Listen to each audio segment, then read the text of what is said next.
इन्हें अदा मां मालूम थे तो त दीन के मुकाबले में दुनिया की का हैसियत कोन्हे।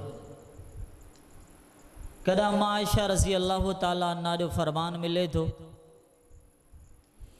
जडं का मदीने आयासीं इन्हें 10 साला दौर वे कदम बि 3 दिहाड़ा लगातार कोन आया जो मोहम्मद जे अहले बैत पेट भरे खादो खादो हुजे सल्लल्लाहु अलैहि वसल्लम। इन्हें अदावा मालूम थे तो दीन के मुकाबले में दुनिया की का हैसियत ही कोन्हे। कदम तव्हां के नबी की ज़िंदगी में अम्मा आयशा जा ये जुमला मिलंदा फरमाइन थियूं कदम बि नबी जे घर में 2 टाइम जो खादो नमाज वही इन रिज़क जे लाइ रिश्ता विया इन रिज़क जे लाइ रत के रिश्ते में झेड़ा थिया इन रिज़क जे लाइ पी जी मैयत कफन में वेढ़ियल हुई उन जा पुट मिल्कियत तां विढ़िया इन रिज़क जे लाइ इन जी अहमियत भला केतरी आहे। अम्मा आयशा रज़ी अल्लाह अन्हा फरमाइनि थियूं एक ॾींहं में जेकर असां 2 टाइमनि जो खाधो भी सही तो एक टाइम मानी मिलंदी ही 2 टाइम ते खजूर ते गुजारो करणो पवंदो। इन अदा मां मालूम थे तो दीन के मुकाबले में दुनिया की का हैसियत कोन्हे। कदं तव्हां खे मिलंदो रहमतुल्लिल आलमीन सल्लल्लाहु अलैहि वसल्लम फरमाइन था मां बि चंद कीरातन के बदले कंहिं कबीले जूं बकरियूं चारियूं आहिनि। किथे मुहम्मद जो मकाम सल्लल्लाहु अलैहि वसल्लम किथे बकरियों चारण वारो अमल मालूम थे तो दुनिया की का हैसियत ही कोई। कदं तव्हां खे मिलंदो अम्मा आयशा रज़ी अल्लाह ताला अन्हा फरमाइनि थियूं मां तरक रसूलुल्लाह सल्लल्लाहु अलैहि वसल्लम दिरहमन वला दीनारन रहमतुल्लिल आलमीन सल्लल्लाहु अलैहि वसल्लम इन जहान फ़ानी मां हलिया विया मिल्कियत ॾिठीसीं दौलत ॾिठोसीं तरके खे ॾिठोसीं रहमतुल्लिल आलमीन पोइते छा छॾे विया पाण फरमाइनि तो 1 दिरहम भी कोन हो तो 1 दीनार भी कोन। इन मिसाल मां मालूम थे तो दीन के मुकाबले में दुनिया की का औकात का हैसियत ही कोन्हे। कदं तव्हां खे प्यारे पैगंबर सल्लल्लाहु अलैहि वसल्लम की ज़िंदगी में वो मंज़र भी मिलंदो उम्मतियो दीन खां परे रहण वारा भाइरो मुझी पूरी तकरीर के छो एक जुमलो याद कजो मुझे पांजे रब जो कसम आ तव्हांखे ज़िंदगी भर कम ईंदो। एक सबक ॾियणु चाहियां थो एक पैगाम ॾियणु चाहियां थो एक मैसेज ॾियणु चाहियां थो। ये जेको कंध फिराए वरी लापरवाही सां चवंदा न निमाज़ लाइ टाइम कोन थो मिले कुरान लाइ टाइम कोन थो मिले प्रोग्राम जलसो ॿुधण लाइ टाइम कोन थो मिले। हिन जुमले के याद कजो अल्लाह तव्हांखे हिदायत अता फरमाए। ग़ज़वा खंदक जो मंज़र आ सहाबा किराम खंदक खोटनि पिया कई दिहाड़ा खाधे जो इंतज़ाम कोन्हे पानी जो इंतज़ाम कोन्हे खंदक खोटींदे कई दिहाड़ा गुज़री चुका है। अचानक एक पत्थर साम्हूं आयो आहे ताक़तवर सहाबा बहादुर सहाबा जर्नेल सहाबा पंहिंजो ज़ोर आज़माइनि था पंहिंजी ताक़त उन पत्थर के टोड़न ते सर्फ कनि था। कैफ़ियत यह है पत्थर टुटरो कोन हली आया मुहम्मद रसूलुल्लाह सल्लल्लाहु अलैहि वसल्लम पत्थर असां नथा टोड़े सघूं तव्हां अचो रहमतुल्लिल आलमीन। अल्लाह जो कसम आहे जंहिंजी ज़िंदगी में तकब्बुर जो नालो निशान ही कोन जंहिंजी ज़िंदगी में तकल्लुफ़ जो वजूद ही कोन फरमाइनि था अना नाज़िल जेकॾहिं तव्हां खां न टुटरो आहे पत्थर के टोड़ण लाइ मोहम्मद हाज़िर आहे सल्लल्लाहु अलैहि वसल्लम रहमतुल्लिल आलमीन आया वह शे जैसा खंदक खोटरियन पे खयूं खण का बाद उन्हें पत्थर ते हयूं ऐं हण का बाद सहाबा के अज़ीम बिशारतों बुधायूं। पर सहाबा किराम मंज़र एकड़ो नक्शो बयान फरमायो इो जुमलो तव्हां खे समझाइण चाहियां तो सहाबा किराम फरमाइन था जी ज़रब लगी नबी री चादर मुबारक जिसमें अतर तां थोड़ो परे हटी वही असांजे नज़रन ॾिठो व बतनुहु मासूबुन बेहजर असां ॾिठो तो बुख जे करे उन जे करे नबी जे पेट ते पत्थर बदल केर मुहम्मदुर रसूलुल्लाह सल्लल्लाहु अलैहि वसल्लम जंहिंजे शान जो मुक़ाबलो कोन्हे मक़ाम जो मुक़ाबलो कोन्हे खंदक खोटनि पिया बुख जे करे उन जे करे तकलीफ़ जी शिद्दत जे करे मुझे महबूब जे पेट ते पत्थर बदला जे नबी बुखों बर्दाश्त करे उन्यों बर्दाश्त करे उम्मतियो बेकदरा उम्मतियो ही दीन तव्हां ताईं पहुचायो। अॼु तव्हां वटि निमाज़ लाइ टाइम कोन्हे, अॼु तव्हां वटि क़ुरान जे लाइ टाइम कोन्हे, उन प्यारे पैगंबर सल्लल्लाहु अलैहि वसल्लम जी ज़िंदगी पढ़ण जे लाइ टाइम कोन्हे, उन रहमतुल्लिल आलमीन सल्लल्लाहु अलैहि वसल्लम जे आंदल किताब खे पढ़ण जे लाइ टाइम कोन्हे। मूंखे पंहिंजे रब जो कसम आहे, जेकॾहिं तव्हां वटि टाइम कोन्हे न, पोइ हिन ज़िंदगी में सुकून कोन ईंदो। विढ़ंदासीं, फितना थींदा, औलाद नाफ़रमान थींदी, वालिदैन बग़ावत ते मजबूर थी वेंदा, पाड़ेसिरी जो कातिल बणिजी वेंदो, रत जा रिश्ता हिक ॿिए जा दुश्मन बणिजी वेंदा, हिक ॿिए जे लाइ हमेशह जे लाइ दरवाज़ा बंदि थी वेंदा। ही बेचैनी जी ज़िंदगी गुज़रंदी, बेसुकूनी जी ज़िंदगी गुज़रंदी, बरकतुनि जो इख़्तिताम थी वेंदो। मुसलमानों जेकॾहिं चाहियो था न सुकून मिले, पहुचो हिन वाक़े ते गौर करियूं था, सम्झो दुनिया जी हक़ीक़त छा आहे। अल्लाह जो कसम, मां पैसे में सुकून न, अल्लाह सदन में सुकून रखियो, मौसीक़ी में सुकून न, अल्लाह क़ुरान जी तिलावत में सुकून रखियो, कंहिं दोस्त जी महफ़िल में सुकून न, अल्लाह क़ुरान जी महफ़िल में सुकून रखियो, कंहिं उताक जी कचहरी में सुकून न, अल्लाह मस्जिद जी कचहरी में सुकून रखियो आहे।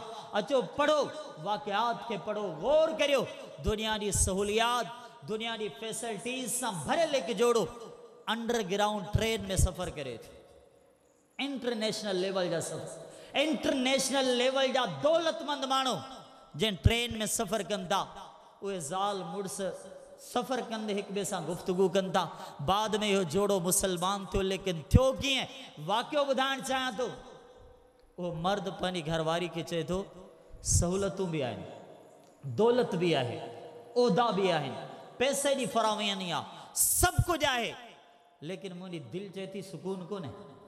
सिर्फ़ु मूं वटि न, मुंहिंजी घरवारी तव्हां वटि बि कोन्हे, सिर्फ़ु तव्हां वटि न, हिन ट्रेन में मौजूदु हर मुसाफ़िर खे मां ॾिसां पियो, कंहिंजे चेहरे ते को बि सुकून कोन्हे। पोइ सुकून आहे किथे? एॾियूं सहूलतूं, एतिरी वॾी दौलत, पोइ सुकून मिलंदो किथे?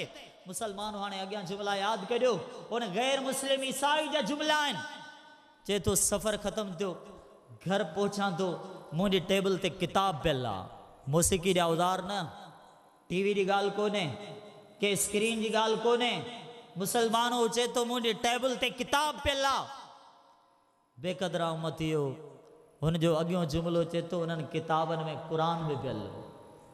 अंग्रेज़ आहे, गैर मुस्लिम आहे, ईसाई आहे, उन मुंहिंजे पैगंबर ते कलमो न पढ़ियो आहे, लेकिन चए थो मुंहिंजी टेबल ते क़ुरान बि पियल हो।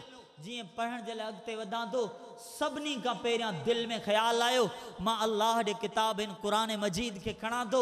जीअं हिन क़ुरान मजीद खे खोलियां थो, हिकु मुख़्तसर जुमलनि ते नंढड़ी आयात ते मुश्तमिल हिकु सूरत मुंहिंजे साम्हूं अचे थी। बिस्मिल्लाहिर रहमानिर रहीम, अल्हाकुमुत तकासुर, तव्हांखे माल जी कसरत गाफ़िल करे छॾियो, हत्ता ज़ुरतुमुल मक़ाबिर, एसी ताईं तव्हां क़बरनि खे वञी ॾिठो। कल्ला सौफ़ तअलमून, तव्हांखे वेझो ई ख़बर पइजी वेंदी। सुम्म कल्ला सौफ़ तअलमून, तव्हांखे जल्दी में ख़बर पइजी वेंदी। कल्ला लौ तअलमून इल्मल यकीन, तव्हांखे इल्म यकीन सां ख़बर पइजी वेंदी। लतरवुन्नल जहीम, जॾहिं तव्हां जहन्नम खे ॾिसंदो, तॾहिं अखि खुलंदी त छा करिणो हो, छा करे आया हूं, छा कमाइणो हो, छा कमाए आया हूं, छा दामन में खणी अचिणो हो, छा खणी आया हूं। सुम्म लतुसअलुन्न यौमइज़िन अनिन नईम, अल्लाह जा बाना रब तो खां पुछंदो, बंदा अखि मूं ॾिनी हुई छा ॾिठुई, ज़बान मूं ॾिनी हुई छा ॻाल्हाई, धड़कंदड़ दिलि मूं अता कई हुई, ॿुधा इन खे कीअं सिर्फ़ कई। हिन सम्मा वल बसरा वल फुआद कुल्लु उलाइका कान अन्हु मसूला, तुंहिंजो परवरदिगार तोखां पुछंदो, ए बंदा मूं तोखे घर अता कयो, सही बुखारी जा अल्फाज़, ए बंदा मूं तोखे सफ़र जे लाइ सवारी अता कई, मूं तोखे अहलो अयाल अता फरमाया, वजअलतुका तरबा व तरस, मुंहिंजा बंदा मूं तोखे अहिड़ो ठाहियो, तुंहिंजी ऐश इशरत जी ज़िंदगी, वरी ठाह वारी ज़िंदगी, वरी शान शौकत वारी ज़िंदगी। फ़अैन शुक्र ज़ालिक, बंदा ॿुधाइने जो शुक्र किथे आहे। सुम्म लतुसअलुन्न यौमइज़िन अनिन नईम, उहो अंग्रेज़ चए थो, उहो ईसाई चए थो, मुंहिंजी ज़बान मां दाह निकिरी वञे, रड़ करे पंहिंजे घर वारनि खे सॾु करियां थो, सॾु करे चवां थो त मुंहिंजा घर वारो, जीअं सुकून जी तव्हांखे मूंखे ॻोल्हा हुई, उहो सुकून मूंखे रब जे किताब क़ुरान मजीद में मिली वियो आहे। अॼु असां हिन किताब खे ईअं परे रखियो आहे, जीअं दवा जे मथां लिखियलु हूंदो आहे न, बच्चों की पहुच से दूर रखे, असां हिन खे एतिरो परे रखियो आहे केरु पहुची न सघे। एतरनि कपिड़नि में वेड़ियोसीं केरु खोले न सघे। अल्लाह रहम करे कॾहिं अहिड़ी तस्वीर बि साम्हूं आई तिन रब जे किताब खे अॾो ई लॻी वई। इन रब्बुल आलमीन जे कलाम ते ॼारा चढ़ी विया, लेकिन इन ज़ालिम मुसलमान खे वक़्तु कोन मिलियो तिन खे पढ़े, टाइम कोन मिली सघियो तिन खे पढ़े। हा अल्लाह जबानो जे किताब के पढ़ी गैर मुस्लिम मुसलमान थियनि था। हे मुसलमान चे तो मूं वटि पढ़ण जे लाइ टाइम कोन्हे। हिकु मुख़्तसर सूरत उन गैर मुस्लिम जी ज़िंदगी में एतिरो इनक़िलाब आंदो तो मुसलमानो हो मुसलमान बणिजी वियो। जुमला छा विया, अल्हाकुम तकासुर हत्ता ज़ुरतुमुल मकाबिर, तव्हांखे माल जी कसरत गाफ़िल करे छो। अॼु असां गाफ़िल आहियूं। मुंहिंजो भाउ चए थो मौलवी साहब दुआ करियो, निमाज़ पढ़ां, पढ़े त कोन थो। रात जो निंड सुम्हण लॻो हो, हिन अलार्म सेट कयो फजर ते उथंदुसि, उथे त कोन थो। कई नियत करे निंड कनि था त तहज्जुद ते उथसि, पर उथे त कोन थो। कसम खणी चए थो अॼु खां पोइ कावड़ कोन थींदी, वरी बि कंहिंसां विड़ी नाराज़ थी पवंदो आहे। कॾहिं हल्फिया बयानु ॾिए थो साईं अॼु खां पोइ ठाहे जहिड़ा फितना फसाद कोन थींदा, वरी बि कंहिंखां नाराज़ थी जहिड़ा करे नाराज़गियूं करे वेहे थो। अल्लाह जा मानो पोइ इस्लाह कॾहिं थींदी, पोइ इस्लाह कॾहिं थींदी? साईं मौलवी साहब सुभाणे खां निमाज़ शुरू कंदुसि, तूं कॾहिं शुरू कर, तूं कॾहिं शुरू कंदे? हीअ ज़िंदगी बसर थी रही आहे। मां उन भाउ खे बि सम्झाइणु चाहियां थो जंहिंजा लम्हात मौसीक़ी ॿुधंदे गुज़रनि था, गुनाह में गुज़रनि था। अरब ख़तीब जो हिकु वाक़ियो ॿुधां थो। कोॾो जवान ड्राइविंग करे रहियो, मुंहिंजे ड्राइवर भाइरनि खे अल्लाह हिदायत अता फ़रमाए। निमाज़ पढ़ूं पिया, ट्रैक्टर हले पियो एॾे आवाज़ सां, रब ॼाणे थो पूरी निमाज़ कीअं गुज़रे थी। ही मस्जिदूं महफ़ूज़ न आहे, ही चार दीवारी महफ़ूज़ न आहे, मस्जिद जो तक़द्दुस महफ़ूज़ कोन्हे। का शादी हुई, बहिननि खां आवाज़ ॿुधण वारनि ॿुधाते मस्जिद जो तक़द्दुस पामाल थियो पे, ही बेअदबी थिए पे। चवण वारनि ईअं चयो मौलवी साहब तुंहिंजी औकात पंहिंजी, असां जूं त ख़ुशियूं आहिनि। शादी आहे को जनाज़ो थो रही आहे चवंदा हुन, शादी आहे को जनाज़ो थो रही आहे चवंदा हुन। इहे जुमला थोरो मुहम्मद सल्लल्लाहु अलैहि वसल्लम जी शादी ते फिट कंदो आहे? कंहिंखे ज़रूरत चई ॾेखारे। अबू बकर रज़ी अल्लाह अन्हु जी शादी ते फिट कंदो? अम्मा फातिमा रज़ी अल्लाह ताला अन्हा जे निकाह ऐं शादी ते फिट कंदो? सुनन इब्न माजा जो जुमला, किताब ज़ोज जा जुमला, बाबु ज़िजा आले मुहम्मदिन पढ़ो त सही। अम्मा फातिमा पंहिंजे बाबा मुहम्मद जे घर मां रुख़सत थियूं सल्लल्लाहु अलैहि वसल्लम, छा खणी वियूं? मूंखे ॿुधायो छा खणी वियूं? हिकिड़ो विहाणो हो, हिकिड़ी चादर हुई, हिकिड़ो पाणी जो को बर्तन हो, हिकिड़ो मशकीज़ हो। इहे टिनि थावनि जा तज़किरा मिलनि था, किथे को चोथों हुजे त मुमकिन आहे।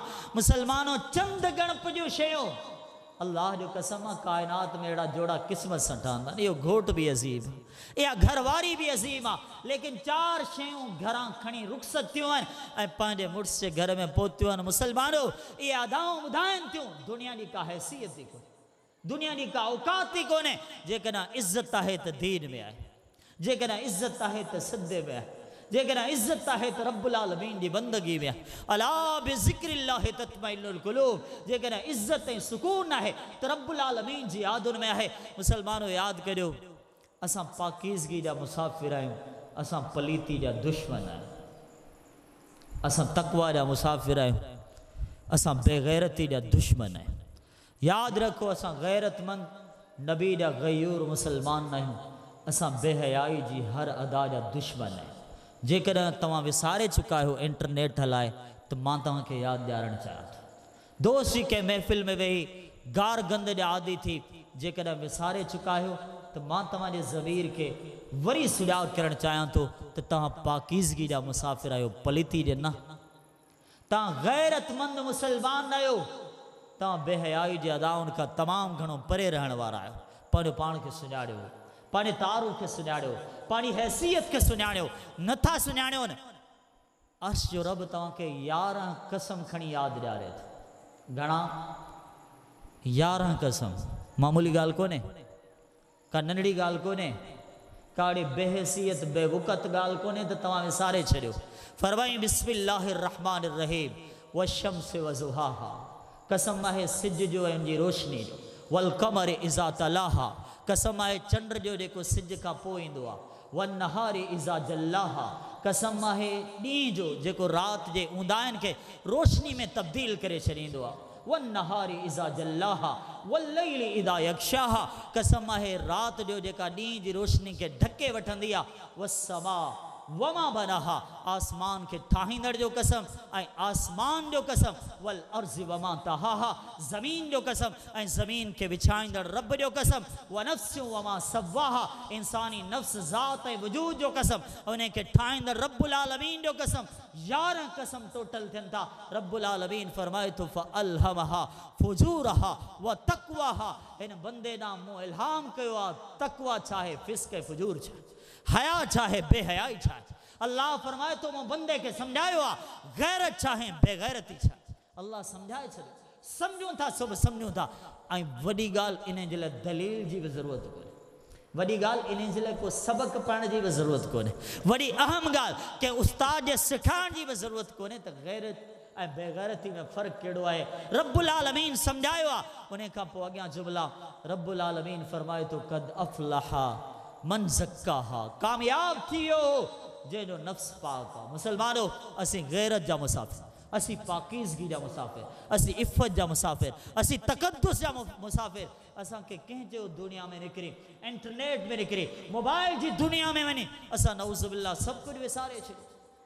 असां पाकीज़गी जा मुसाफ़िर आहियूं। फ़अल्हमहा फुजूरहा व तक़वाहा क़द अफ़लह मन ज़क्काहा व क़द ख़ाब मन दस्साहा। अल्लाह फरमाए तो जे नफ्स के पलीत करे छॾियो बर्बाद थी। माफ़ करियो मूंखे, अॼु निगाह बि पलीत था त ज़बान बि पलीत। छा ॻाल्हायो था, छा ॾिसूं था? अॼु दिलि जूं सोचूं बि पलीत बणिजी। वक़द ख़ाब मन दस्साहा, अल्लाह फरमाए तो बर्बाद थी वियो जे पंहिंजो पाण खे पलीत करे छॾियो आहे। सोचजो किथे असांजो वजूद पलीती में मुलविस कोन्हे। इस्लाह करियो। पर मां हिकु पैगाम ॾियणु चाहियां थो, मां हिकु मैसेज ॾियणु चाहियां थो। अल्लाह जा ॿारनि छा थी वियो? गैरत जे लाइ को सबक़ पढ़ण जी ज़रूरत कोन्हे न। हया जे अदाउनि खे सम्झण जे लाइ के स्कूल सिस्टम में वञण जी ज़रूरत कोन्हे न। हीअ त हिकु फितरी शइ आहे, हिकु नेचुरल शइ आहे जेका हर माण्हू खे अचणु खपे। पर असांखे छा थी वियो त असांजा मुसलमान भाइर एतिरो आज़ादु थी विया त परदे जे ख़िलाफ़ एहतजाज थियनि था। मेरा जिस्म मेरी मर्ज़ी जा नारा लॻनि था। मुसलमानों, अॼो की दुनिया उते पहुची चुकी आहे जिते शायदि असां दीन खे विसारे चुका आहियूं। मां मिसाल ॾेई चुको आहियां त मुसलमानों, दीन जे मुक़ाबले में दुनिया जी का हैसियत ई कोन्हे ऐं दीन जे मुक़ाबले में दुनिया जी का औकात ई कोन्हे। उन खां बाद आख़िरत जे मुक़ाबले में बि दुनिया जी का हैसियत ई कोन्हे। अचो रब्बुल आलमीन इहो मंज़र कीअं ज़िक्र फरमायो आहे। सूरह फज्र आहे। रब्बुल आलमीन फरमाए थो कल्ला इज़ा दुक्कतिल अर्ज़ु दक्कन दक्का, जॾहिं ज़मीन खे खणंदासीं, जबल खणंदासीं, टकराईंदासीं, ज़र्रनि में तक़सीम कंदासीं। वजा रब्बुक वल मलकु सफ़न सफ़ा, तुंहिंजो रब बि ईंदो ऐं फ़रिश्ता बि उते मौजूदु हूंदा। वजी यौमइज़िन बि जहन्नम, पोइ उन ॾिहाड़े जहन्नम खे आंदो वेंदो। यौमइज़िन यतज़क्करुल इंसान व अन्ना लहु ज़िक्रा, हे इंसान चवंदो हाणे सम्झी वियो हा। रब फरमाए थो हाणे जे सम्झो त छा सम्झो? पोइ जहन्नम ॾिसंदो, जहन्नम जा मंज़र ॾिसंदो, फ़रिश्ता अल्लाह जे साम्हूं बीठल हूंदा। इन मंज़र में ख़बर अथव छा चवंदो? अल्लाह इन्हें कोल खां बचाए, अल्लाह इन्हें बोल खां बचाए, अल्लाह इन्हें शर्मिंदगी खां बचाए, अल्लाह इन्हें निदामत खां बचाए। चवंदो यक़ूलु या लैतनी क़द्दमतु लिहयाती, या लैतनी क़द्दमतु लिहयाती, या लैतनी क़द्दमतु लिहयाती। हे मुजरिम, हे बेनमाज़ी, गुनहगार, फासिक, फाजिर, नाफरमान इंसान चवंदो काश मां हिन ज़िंदगी में कुछ खणी अचां। के सजदा हुजनि हा जेके अज़ाब खां बचाइनि हा, को ज़िक्र हुजे हा जंहिंसां रब राज़ी थी पवे हा, के दुआऊं हुजनि हा मुंहिंजो रब मूंसां परची पवे हा, के अदाऊं हुजनि हा मां जन्नत जो मुस्तहिक़ थी वञा हा, के नेकियूं के अहिड़ा बहितरीन अंदाज़ हुजनि हा मां पुल सिरात तां गुज़रां हा, के अहिड़ा बहितरीन नमूना उसवा हुजनि हा त मूंखे बि पंहिंजे साॻे हथ में अमाल नामो मिले हा। या लैतनी क़द्दमतु लिहयाती, काश मां पंहिंजी ज़िंदगी लाइ कुझु अॻिते मोकिलिया हा। फ़यौमइज़िन ला युअज़्ज़िबु अज़ाबहु अहद वला यूसिकु वसाक़हु अहद। अल्लाह फरमाए थो पोइ अहिड़ो अज़ाब ॾींदासीं, असांजे अज़ाब जहिड़ो अज़ाब केरु ॾेई कोन थो सघे। अल्लाह पंहिंजे पनाहुनि में रखे, अल्लाह हिफ़ाज़त में रखे, अल्लाह पंहिंजे पनाहुनि में रखे। रब्बुल आलमीन पंहिंजी नाराज़गी खां तव्हांखे मूंखे महफ़ूज़ फरमाए। थोरो सोचो, सभु कुझु हुजे, दौलत हुजे, पैसो हुजे, उहिदो हुजे, गाॾी हुजे, दुनिया जूं सभु सहूलियतूं हुजनि, पर जे अल्लाह नाराज़ थी पए त पोइ दुनिया जा सब अंदाज, सब किरदार, सब ओहदा हुजन, पर जे रब्बुल आलमीन नाराज़ थी पए तो पोइ फ़यौमइज़िन ला युअज़्ज़िबु अज़ाबहु अहद वला यूसिकु वसाक़हु अहद। अल्लाह उनखे अहिड़ो पकड़ींदो, उनजी पकड़ जहिड़ी केरु पकड़ करे कोन थो सघे। युबस्सिरूनहु यवद्दुल मुजरिमु लौ यफ़्तदी मिन अज़ाबि यौमिज़िन बिबनी। मुजरिम चवंदो अल्लाह मुंहिंजा बच्चा जहन्नम में वञनि, मां बची वञा। हिकु सदको वालिद बर्दाश्त कोन थो करे सघे दुनिया में। पुट जे ख़िलाफ़ हिकु तानो बर्दाश्त कोन थो करे सघे दुनिया में। पुट जी हिकिड़ी शिकायत बर्दाश्त कोन थो करे सघे दुनिया में।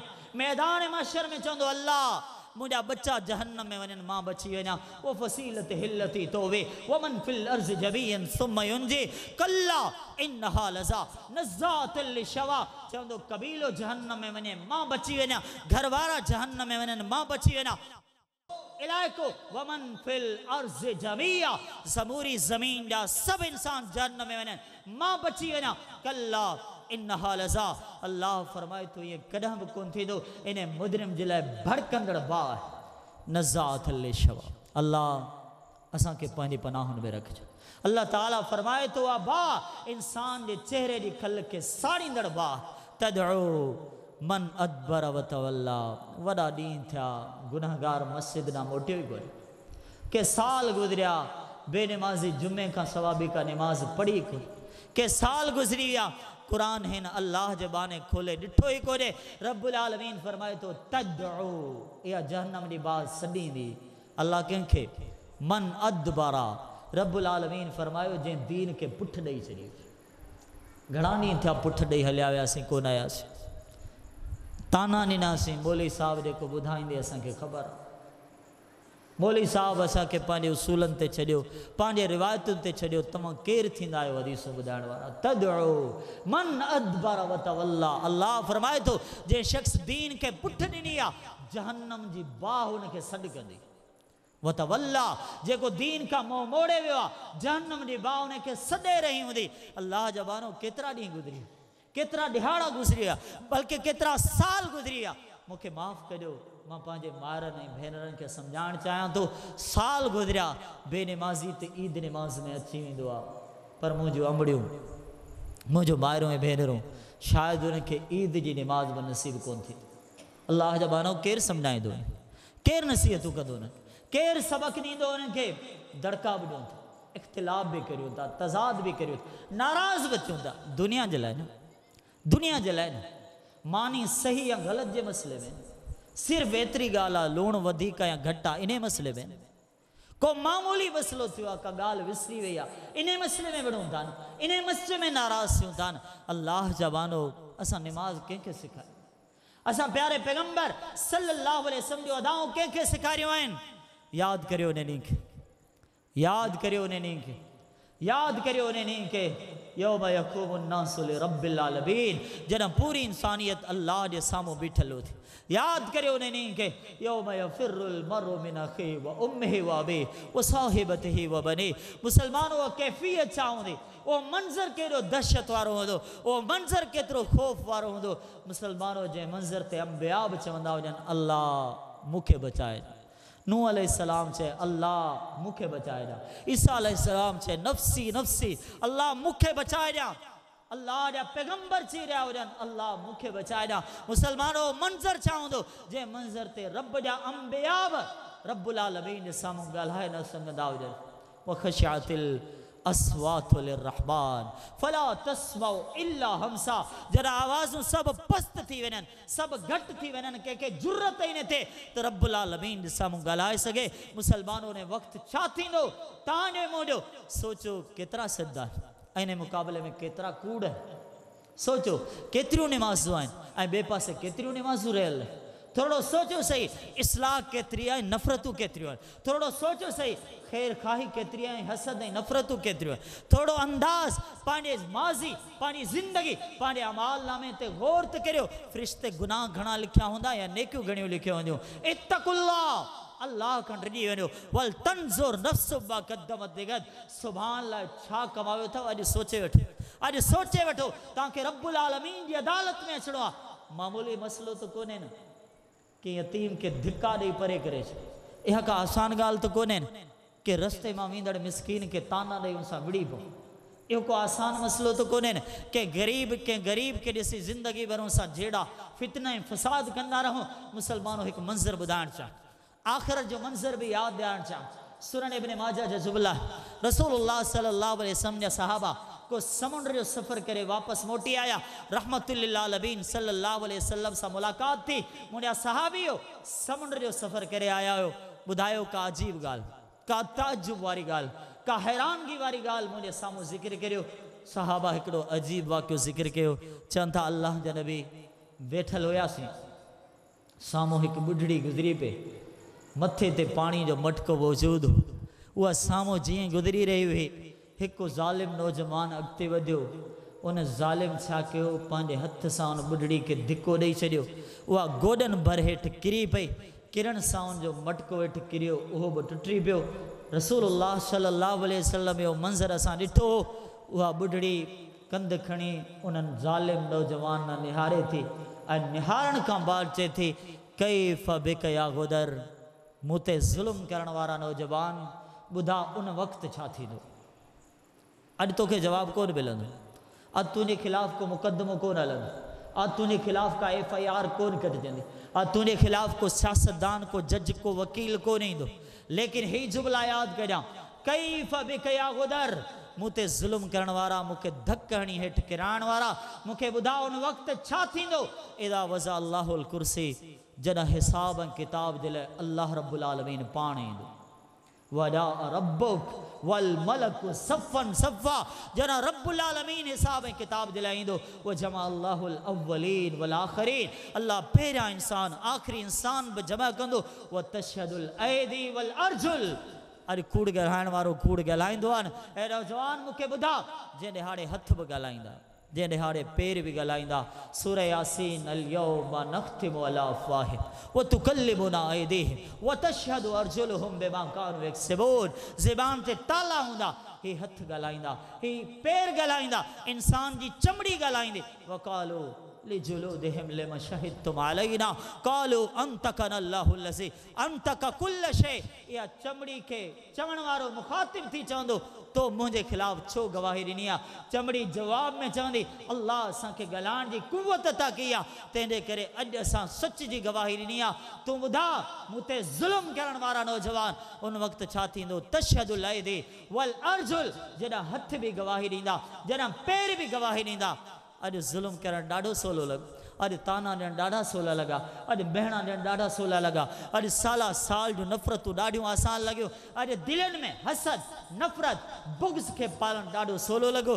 ॿुधायो जॾहिं मैदान महशर हूंदो, हथ बि गवाही ॾींदा, पेर बि गवाही ॾींदा। ॿुधायो उन वक़्तु असांजो छा थींदो। लहज़े लहज़े जो हिसाबु थींदो, मिंट मिंट जो हिसाबु थींदो, हर सेकंड सेकंड जो हिसाबु थींदो। मुसलमान उन वक़्तु छा थींदो, जंहिं वक़्त खे यादि करे मुहम्मद जा सहाबा रोअंदा सल्लल्लाहु अलैहि वसल्लम। ख़बर अथव केतिरो रोअंदा, मालूम बि अथव केतिरो रोअंदा, पढ़ियो बि अथव केतिरो रोअंदा। 40 ॾिहाड़ा गुज़री विया, मुंहिंजा नबी काब सां कोन था ॻाल्हाइनि, हलाल बिन उमैया सां कोन था ॻाल्हाइनि, बरारा बिन रबी सां कोन था ॻाल्हाइनि। 40 ॾींहंनि खां बाद हिकु ऑर्डर आयो, हाणे इन्हनि जे घर वारनि खे बि चयो इन्हनि खां जुदा थी वञनि। हिकु सहाबी जी घरवारी आई, अल्लाह जा नबी दरख़्वास्त खणी आया, मुंहिंजो ॿुढड़ो आहे, कमज़ोर आहे, ना तव्हां आहे, उनसां हिकु वॾो मसइलो आहे, जंहिंजी दरख़्वास्त खणी पेश थी आहियां। अॼु 40 ॾिहाड़ा पूरा थी विया आहिनि, मुंहिंजो मुड़ुसु मुंहिंजे घर में मौजूदु आहे। जॾहिं खां वठी तव्हां बाइकाट कयो आहे न, 40 ॾिहाड़ा हुनखे रोअण में गुज़री विया आहिनि। मूंखे ॿुधायो उन सहाबी का निमाज़ छॾी हुई, मूंखे ॿुधायो उन सहाबी भला कंहिंसां नाजाइज़ दुश्मनी कई हुई, मूंखे ॿुधायो उन सहाबी भला कंहिं मिसकीन, कंहिं यतीम, कंहिं ग़रीब ते ज़ुल्म ऐं सितम कया, कंहिं उनजा नाजाइज़ हक़ खाधा। मसइलो केतिरो, मुंहिंजे पैगंबर चयो जिहाद ते वञो, सहाबी कोन वञी सघे। 40 ॾिहाड़ा रोंदे गुज़री विया, हता के घरवारी आई, चए थी अल्लाह जा नबी एतिरी त इजाज़त ॾियो मां पंहिंजे मुड़ुस जी ख़िदमत करे सघां, उनखे रोअण खां अलावा ॿियो कमु ई कोन्हे। हज़ारे न लखे न किरोड़े गुनाह करे टहक ॾियण वारा मुसलमानों, छा ख़्याल, छा ख़्याल, छा ख़्याल आहे। पंहिंजी ज़िंदगी ते गौर त करियो, पंहिंजी ज़िंदगी जी कैलकुलेशन करियो, हिसाब ऐं किताब त करियो। सहाबा किराम हिकु ग़लती ते केतिरो रोअंदा हा, रोअंदे कई ॾिहाड़ा गुज़ारे छॾींदा। तव्हांखे मूंखे छा थियो, एतिरा जुरत वारा थी वियासीं, गुनाह कयोसीं त छा थियो, एतिरा मुतकब्बिर बणिजी वियासीं, चवण लॻासीं गुनाह थी वियो त छा थियो। अल्लाह जा बानो साहब किराम जे ज़िंदगियुनि ते गौर करियो, साहब किराम जे अदाउनि ते गौर करियो। से बुखारी किताबुल अदब जा जुमला आहिनि, बाबुल हिजरा। अम्मा आयशा रज़ी अल्लाह ताला अन्हा हिकु नज़र मञनि थी, नज़र मञण खां बाद ट्रोड़ीनि थियो। नज़र जो कफ़ारो छा आहे, हिकु ग़ुलाम आज़ाद करियो त कफ़ारो अदा थी वेंदो। अम्मा आयशा रज़ी अल्लाह ताला अन्हा हिकु ग़ुलाम न, से बुखारी जा अल्फाज़ आहिनि, 40 ग़ुलाम आज़ाद कनि थियूं।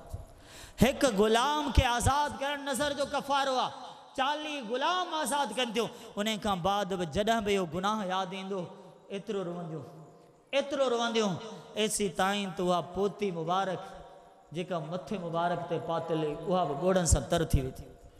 अर्थ किरोड़नि गुनाहनि सां भरियल ज़िंदगी। मुसलमानों केतिरो रोअणु खपे, रब्बुल आलमीन खे राज़ी करण जे लाइ केतिरो इस्तिग़फ़ार करणु खपे। मुसलमानों यकीनन ज़िंदगी में सदमा बि हूंदा, दुख बि हूंदा, तकलीफ़ूं बि हूंदियूं, निगाहुनि मां हज़ारे ॻोढ़ा किरिया हूंदा, जंहिंजी का क़ीमत कोन्हे, जंहिंजी का हैसियत कोन्हे। अचो क़ीमती ॻोढ़नि जी ॻाल्हि करियो, क़ीमती लुड़कनि जी ॻाल्हि करियो, पंहिंजे रब खां सवाल कंदे रोअणु सिखंदा करियो। हिकु वाक़ियो नसीहत जे लाइ ॿुधाइणु चाहियां थो। फ़ज़ीलत शेख ग़ुलाम मुस्तफ़ा ज़हीर हफ़िज़हुल्लाह पंहिंजी ज़िंदगी जो वाक़ियो ॿुधाइनि था। चवनि था शागिर्द हुयुसि, जॾहिं पहिरीं क्लास जो किताबु मूंखे मिलियो, ज़रब यज़रिबु ज़रबन यादि करणु लॻुसि त मूंखां यादि कोन पिए थियो, तकलीफ़ थी, वॾी परेशानी थी। चवनि था किताबु बंदि करे रखां थो, सिधो मस्जिद में वञां थो ऐं एतिरो रोआं थो, एतिरो रोआं थो, एतिरो रोआं थो त शायदि एतिरो कॾहिं ज़िंदगी में मां रुनो हुजां। अल्लाह रब्बुल आलमीन उन खां बाद मूंखे ज़हन अता फ़रमायो। हिन वक़्तु अल्हम्दुलिल्लाह हू पाकिस्तान जे बहितरीन मुहक़क़ीन में शुमार थियनि था। त मुसलमानो, माण्हुनि जे साम्हूं बेशक खिलणु सिखो, लेकिन अल्लाह जे साम्हूं रोअणु सिखो। पंहिंजो नेकियूं बेशक यादि न करियो, पंहिंजा गुनाह यादि करे रब जे साम्हूं रोअणु सिखो। दुआ है अल्लाह रब्बुल आलमीन अहिड़ी निदामत अता फ़रमाए, अल्लाह ताला अहिड़ी शर्मिंदगी अता फ़रमाए जंहिंखां बाद सची तौबा हूंदी आहे, पर ख़ाली तौबा न, ज़बान जे तौबा जे लफ़्ज़नि सां गॾु निगाहुनि जा लुड़क ऐं ॻोढ़ा बि शामिल हूंदा आहिनि ऐं दिलि जा नेक जज़्बात बि शामिल हूंदा आहिनि। त मुसलमानो यकीनन हिन दुनिया जे मुक़ाबले में दीन वॾो अज़मत वारो आहे। हिन दुनिया जे मुक़ाबले में आख़िरत जो मक़ाम ऐं आख़िरत जी हैसियत तमामु आला आहे। असां यकीनन पाकीज़गी जा मुसाफ़िर आहियूं। ज़िंदगी में जिते बि ग़लती आहे, जिते बि जुर्म आहिनि, जिते बि गुनाह आहिनि, नफ़रतूं आहिनि, हसद आहे, नाराज़गियूं आहिनि, तलख़ियूं आहिनि, मुंहिंजे ख़िताब खां बाद सभु मिटायो, पंहिंजी इस्लाह करियो, रब जे साम्हूं रोअणु सिखो ऐं मख़लूक जे साम्हूं बेशक मुस्कुराइणु सिखो। दुआ है अल्लाह रब्बुल आलमीन अव्हां खे, मूंखे, तमामु मुसलमाननि खे मली तौफ़ीक़ अता फ़रमाए।